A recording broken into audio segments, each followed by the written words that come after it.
Hello friends, welcome to my channel. Assessment year 23-24 की ITR 1 और ITR 4 utility available हो गई है। आप इसको incometax.gov.in पोर्टल में जाके डाउनलोड सेक्शन में देख सकते हैं। असेसमेंट ईयर 23-24 में ITR 1 utility Excel based and ITR 4 की यूटिलिटी एक्सेल बेस्ड आ चुकी है।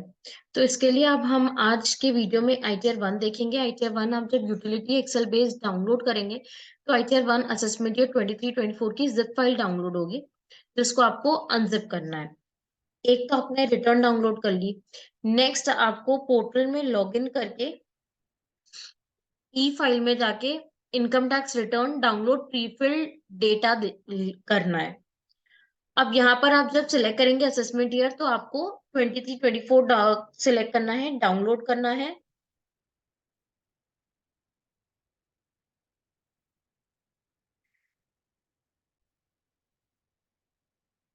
असेसमेंट ईयर सिलेक्ट करके आपको डाउनलोड पे क्लिक करना है।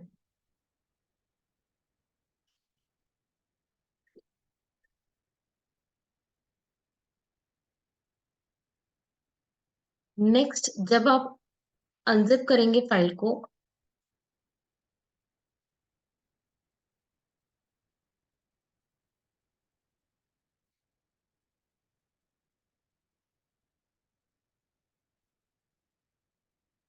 जब आप अनजिप करेंगे तो एक एक्सेल यूटिलिटी ओपन हो जाएगी और उसके बाद आपको उसमें इंपोर्ट करना है जो हमने प्रीफिल डेटा करा है।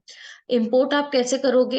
याद रखें आप, जब भी हम इनकम टैक्स एक्सेल यूटिलिटी में काम करते हैं तो माइक्रोज एनेबल्ड होना चाहिए, वरना ऊपर आपसे बोल दिया जाएगा अनेबल माइक्रोज।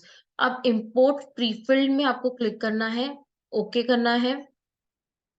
एंड जहां पर भी आपकी सेव्ड है आप प्रीफिल को सिलेक्ट प्रीफिल जैसन को सिलेक्ट करें और इंपोर्ट कर दें।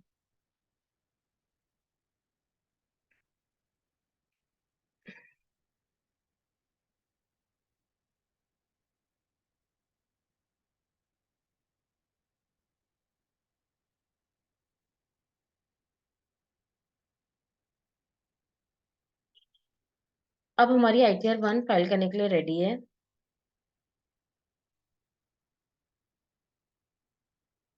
हम्म अब आईटीआर 1 जो है वो for individual being a resident other than non or not ordinary resident having total income up to 50 lakh, having from salary, house property, other sources and agriculture income up to 5,000। तो जो resident है, ordinary resident की बात करें जिनकी total income 50 lakh है, कहाँ कहाँ से? Income from salary, house property, one house property and other sources, in interest etcetera, और एग्रीकल्चर इनकम अगर है तो वो 5,000 तक चलेगी। Not for an individual who is either director in a company or has invested in unlisted equity shares or is in case where TDS has been deducted under section 194N, or if income tax is deferred on ESOP। तो उन लोगों के लिए ITR 1 नहीं है। किन के लिए? जो डायरेक्टर ऑफ द कंपनी है या आपने अनलिस्टेड इक्विटी शेयर्स लिए हैं। फिर जितना प्रीफिल डेटा है वो आपका प्रीफिल हो जाएगा। नेक्स्ट इसके बाद आपको अपना नेचर ऑफ एम्प्लॉयमेंट सिलेक्ट करना है।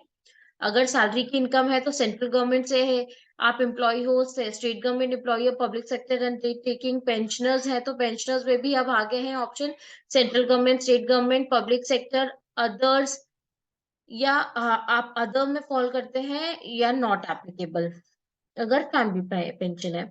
Are you opting for new tax regime under section 115 BAC? Yes और नो? देखिए, असेसमेंट के 23-24 में डिफॉल्ट रिजीम जो रहेगी वो ओल्ड ही रहेगी। बजट 2023 में जो चेंज आया है वो एप्लीकेबल है फ्रॉम असेसमेंट ईयर 24-25। तो अभी ओल्ड रिजीम ही डिफॉल्ट रहेगी। अगर आप न्यू रिजीम सिलेक्ट करना चाहते हैं तो you have to select yes और अगर नहीं सिलेक्ट करना चाहते तो नो में रहने दीजिए। फिर उसके बाद आपको बताना है कि आप क्यों रिटर्न फाइल कर रहे हैं। Are you filing return of income under 7th provision to section 139(1) but otherwise not required to furnish return of income. मतलब आपको कोई जरूरत नहीं है रिटर्न फाइल करने की अंडर सेक्शन 139 सबसेक्शन 1, बट आप 7th प्रोविजन में फॉल कर रहे हैं, दैट्स वाई आप रिटर्न फाइल कर रहे हैं। अगर ऐसा कुछ है तो आप यहाँ पर यस सिलेक्ट करें। फिर वो आपसे फर्दर पूछेगा कि 7th प्रोविजन के जो प्रोविजंस हैं, क्या उसमें से आप कौन से प्रोविजन में एप्लीकेबल है। Have you incurred expenditure of an amount or aggregate of amount exceeding 2 lakh rupees for travel to a foreign country for yourself or for any other person. क्या आपने फॉरेन ट्रैवल पे खर्चा किया है साथ एक ही बार में, या एग्रीगेट में पूरे साल भर में 2 लाख से ज्यादा खुद पे या किसी का आपने स्पॉन्सर किया है। तो आप अगर यस सिलेक्ट कर रहे हैं यहाँ पर, तो आपको फिर यहाँ पर आगे अमाउंट बताना है। हैव यू इन, या फिर दूसरा है, have you incurred expenditure of amount or aggregate of amount exceeding 1 lakh on consumption of electricity during the previous year. 1 lakh या 1 लाख से ज्यादा का आपने साल भर में इलेक्ट्रिसिटी कंजम्पशन यूज किया है, उसके कारण आप रिटर्न फाइल कर रहे हैं, तो आपको यहाँ पर यस सिलेक्ट करके अमाउंट बताना है। अगर अभी भी आप लोगों को 7th प्रोविजो क्या है, कौन कौन लोग हैं जिनको रिटर्न फाइल करना है, उसमें डाउट है, तो आप मुझे कमेंट सेक्शन में बता सकते हैं। मैं उस पर सेपरेट वीडियो बना के आपको जरूर एक्सप्लेन करूंगी। Are you required to file a return as per other condition prescribed under clause 4 of 7th proviso to section 139(1)। अगर आप 7th प्रोविजो के क्लॉज 4 में फॉल करते हैं अदर कंडीशन में, उसके कारण आप रिटर्न फाइल कर रहे हैं, तो आपको यहाँ सिलेक्ट करना है यस। और उसके बाद जो अदर क्लॉजेस है वो कौन से हैं अभी हम देख लेते हैं। The aggregate of tax deducted at source and tax collected at source during the previous year in the case of a person is 25,000 और मोर और 50,000 resident senior citizen. Other condition क्या है, या तो आपका टीडीएस या टीसीएस ही कलेक्ट हुआ है 25,000 से ज्यादा का, बट अगर आप रेसिडेंट सीनियर सिटीजन है तो 50,000 की लिमिट है। अगर उससे ज्यादा का कटा है इसलिए आप बस रिटर्न फाइल कर रहे हैं, तो आपको यस सिलेक्ट करके आगे करना है, अमाउंट बताना है। Then the deposit in one or more saving bank or bank account of a person in aggregate is 50 lakhs or more in a previous year। या फिर सेविंग बैंक अकाउंट में आपके जो डिपॉजिट है एक या एक से ज्यादा, सबको एग्रीगेट करके देख लीजिए, 50 लाख से ज्यादा का है, उसके कारण आप रिटर्न फाइल कर रहे हैं, तो फिर आपको यस करके अमाउंट बताना है। तो ये कंडीशन है कि आप रिटर्न क्यों फाइल कर रहे हैं, अभी तक जो हमने देखी है। देन इसके बाद आता है अपना फाइल अंडर सेक्शन। अब आप कौन से सेक्शन के तहत रिटर्न फाइल कर रहे हैं। ऑन और बिलेटेड ड्यू डेट, ऑन और before due date, belated, revise और आफ्टर कॉन्डोनेशन ऑफ डिले। तो अभी हम जो बात कर रहे हैं वो असेसमेंट ईयर 23-24 की बात कर रहे हैं, रिटर्न फाइलिंग की, जिसकी जो लास्ट डेट है वो है 31 जुलाई फॉर नॉन ऑडिटेड एसएससीज, और ITR 1 नॉन ऑडिटेड एचसीसीज के लिए होता है। तो आप 31 जुलाई के पहले पहले रिटर्न फाइल कर रहे हैं तो आपको 139 सबसेक्शन 1 सिलेक्ट करना है। उसके बाद कर रहे हैं तो आपको 139 सबसेक्शन 4 सिलेक्ट करना है। बट आपने रिटर्न फाइल कर दिया बट आप रिवाइज कर रहे हैं तो आपको 139 सबसेक्शन 5 सिलेक्ट करना है। नेक्स्ट है, इफ आप रिवाइज कर रहे हो तो आपको फिर ओरिजिनल रिटर्न की डिटेल बतानी रहती है, receipt number, date of filing of original, या किसी नोटिस के तहत हम जब रिटर्न फाइल करते हैं तो उसके लिए फर्दर नीचे जो डिटेल्स पूछी गई है, डेन और नोटिस, ऑर्डर डेट, ये सब बताना पड़ता है। अब हम आते हैं सैलरी के हेड में। ग्रॉस सैलरी, अगर आपकी इनकम फ्रॉम सैलरी से इनकम है तो आपको ग्रॉस सैलरी कैसे कंप्यूट होगी। तो पहले तो आपको salary as per section 17 subsection 1 बताना है, वैल्यू ऑफ परक्विजिट्स बताना है, profit in lieu of salary बताना है, और उसके बाद income from retirement benefit account maintain in notified country under section 89A। Financial year 21-22 से हम रिटर्न में देख रहे हैं कि ये एक रिटायरमेंट बेनिफिट को ऑप्शन देने लगे हैं सेक्शन 89A का, क्योंकि इसके अगेंस्ट में रिलीफ भी मिलता है। तो अगर ऐसा कोई रिटायरमेंट बेनिफिट है आपका नोटिफाइड कंट्री में, यूएसए में, यूके में, कनाडा में, तो फिर आप वो बताएं। और अगर अदर देन नोटिफाइड कंट्री में है तो आपको ई सेक्शन में बताना पड़ेगा इनकम। ये हम सैलरी इनकम की बात कर रहे हैं फ्रॉम रिटायरमेंट बेनिफिट अकाउंट। इसके बाद आप अलाउंसेस जो एग्जेम्प्ट अंडर सेक्शन 10 वो बताएंगे और उसका नेचर ऑफ एग्जेम्पशन एक्सप्लेन करेंगे। लीव ट्रैवल है, रेमुनरेशन रिसीव्ड है, एचआरए है, अर्न लीव एनकैशमेंट है, डेथ कम रिटायरमेंट ग्रेच्युटी है, ये सारी चीजें जो भी एप्लीकेबल है आप वो बताएंगे। जब फॉर्म 16 आने लगेगा तब मैं और फॉर्म 16 के बेसिस पे आपको बताऊंगी कि कैसे आप रिटर्न फाइल कर सकते हैं, बट अभी हम ओवरव्यू ले रहे हैं what is ITR 1 for assessment year 23-24। Next है रिलीफ, जो income claim for relief from taxation under section 89A। 89A में जब हम इनकम की बात करते हैं रिटायरमेंट बेनिफिट की, तो उसी के अगेंस्ट में रिलीफ की भी बात कर रहे हैं। ये उन्हीं पर्सन के लिए है जो आज तक तो फॉरेन कंट्री में रहे हैं, बट अब वो इंडिया में रहना चाहते हैं, जस्ट बिकॉज इंडिया में रहना चाहते हैं, इस वजह से वो रेसिडेंट बन गए, और रेसिडेंट पे ग्लोबल इनकम पे टैक्स लगता है, जबकि उन्हें कोई इनकम बाहर कमाई नहीं है, बट जो उन्हें आज तक बाहर रह के अपने फंड्स इकट्ठे करे हैं, उस पे जो इनकम अर्न कर रहे हैं उस पे टैक्स लग जाएगा बीइंग अ रेसिडेंट, इसलिए 89A का प्रावधान लेकर आई है सरकार कि उनको बेनिफिट मिल पाए। देन उसके बाद रिलीफ प्रोवाइड करने के बाद नेट सैलरी आ जाएगी ऑटोमेटिकली। फिर आपको deduction, standard deduction, entertainment allowance, professional tax बताना है, और income chargeable under the head salary आ जाएगी। इसके बाद है हाउस प्रॉपर्टी। एक ही हाउस प्रॉपर्टी का आपको लेना है, यहाँ पर इंफॉर्मेशन एक से ज्यादा है तो आईटीआर 2 आपको फाइल करनी है। टाइप ऑफ हाउस प्रॉपर्टी कौन कौन सी हो सकती है? लेट आउट, सेल्फ ऑक्यूपाइड और डीम लेट आउट।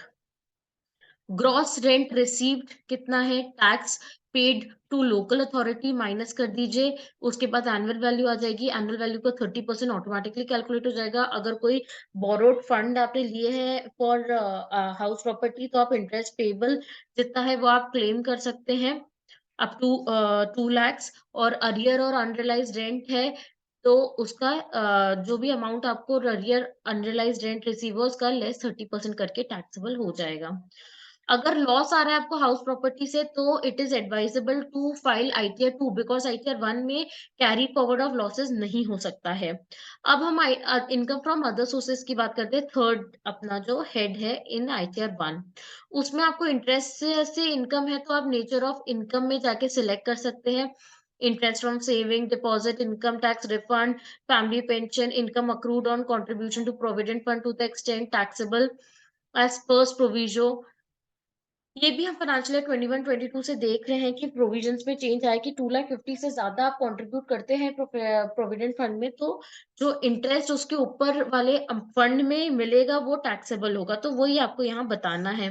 देन अगर सैलरी के अलावा आपका retirement benefit fund notified country में मेंटेन है और उससे आप अदर सोर्सेस वाली इनकम कमा रहे हैं, इंटरेस्ट इनकम, तो आपको अदर सोर्सेस के हेड में बताना है, और अगेन आपको रिलीफ मिलेगी।